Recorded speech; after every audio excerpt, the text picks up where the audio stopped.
لویې لارې د سوداګرۍ لپاره ترانسپورټي اسانتیاوې برابروي څو د محصولاتو او خدماتو چټک او ارزانه انتقال ترسره شي چې دا د سیمو ترمنځ سوداګرۍ او اقتصاد ته وده ورکوي او په کم لګښت سره ډیره ګټه ترلاسه کیږي. دا ځکه ډیر زیات مهم دي چې که چېرته په واقعیت کې دغه لاره موږ چې د کابل او جلال آباد د لارې بحث کوو دا لاره په واقعیت کې جوړه شي نو هغه لارې به هغه به د یوازیني د ځمکني ترانسپورټ ته اوزګاره شي او ترانزیت ته به دا لاره اوزګاره شي بناء د اموالو په وخت رسېدنه او په لږ وخت کې ډېر اموال انتقال دا به ډېره مثبته ګټه وسي او بل په کم مصرف سره به چې دی ډېره ګټه هیوادونو ته او سیمو ته چې دی انتقالېږي.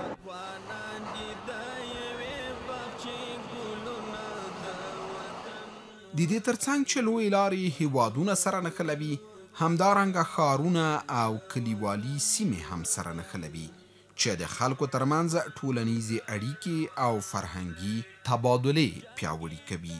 لویې لارې د خدماتو لکه روغتیا، تعلیم او بیړنیو مرستو رسونې کې اسانتیاوې برابروي په ځانګړې توګه په کلیوالي سیمو کې.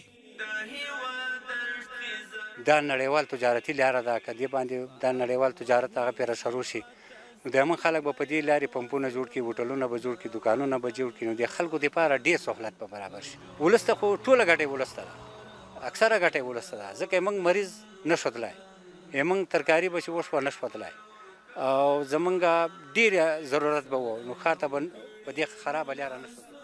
د ټولګټو وزارت د ټیم په شتون کې خصوصي شرکت د کابل ننګرهار دویم لاین سړک د رغولو چارې له ننګرهاره پیل کړي چې اوس یې په 12 کیلومترۍ کې عملي کار روان دی.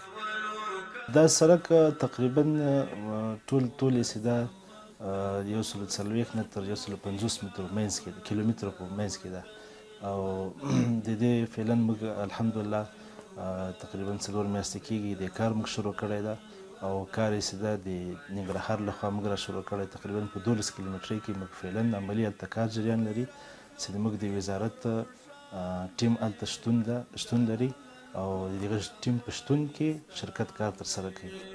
اوس مهال د یاد سړک په مختلفو ځایونو کې کار روان دی چې په ځینو ځایونو کې خاوره اچول، د کرش پلانټ جوړولو، ډکون او نورو برخو کې عملا کار جریان لري. د دې 12 کیلومترۍ په مربوطاتو کې موږ په مختلفو ځایونو کې کار روان کړی ده. بعض ځایونو کې موږ هلته خاوره جګو، ساحې نه خاوره لرې کوو، غونډۍ دي هغه وهو، دغه نه خاوره لرې کوو. بعض ساحو کې موږ بیا خاوره اچوو او هغه ډکون کوو. مثلا موږ په بعض ساحو کې ډکون روان ده، په بعض ساحو کې موږ مثلا هلته موږ اوس کرش پلانټ یا هغسې موږ مواد غواړو تولید وکړو هغه فعلا کار روان ده چې په هغه باندې هغه موږ نصبوو چې هغه بیا تولید موږ ته وکړي.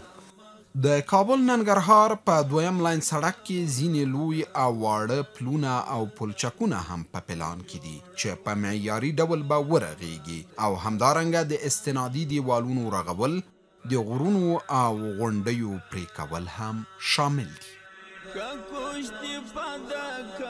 په دې کې غټ پلونه هم شته، موږ ډېر غټ پلونه لرو او واړه پلچکې هم لرو. په دې کې موږ استنادي دیوالونه لرو. په دې کې موږ د غرونو او د غونډیو هغه کټ کول یا وهل هغه هم لرو. بعض ساحو کې موږ د بعضو ساحو چې هغه ډېرې ټیټې دي د هغه ډکون هم لرو چې موږ هغه باید ډک کړو.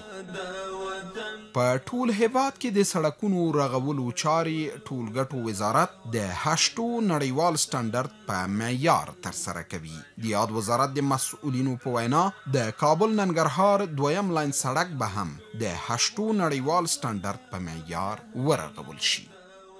د کابل جلال آباد دویم لاین سړک دا لکه څنګه چې په افغانستان کې د فواد عامې وزارت یا د ټولګټو وزارت نور سړکونه جوړوي د دې لپاره یو خاص معیار لري. هغه معیار چې ده د 8 معیار ده. 8 یو سټنډرد ده، معیار ده نړیوال. په همغه باندې موږ د کابل جلال آباد دویم لاین سړک هم هماغه جوړوي.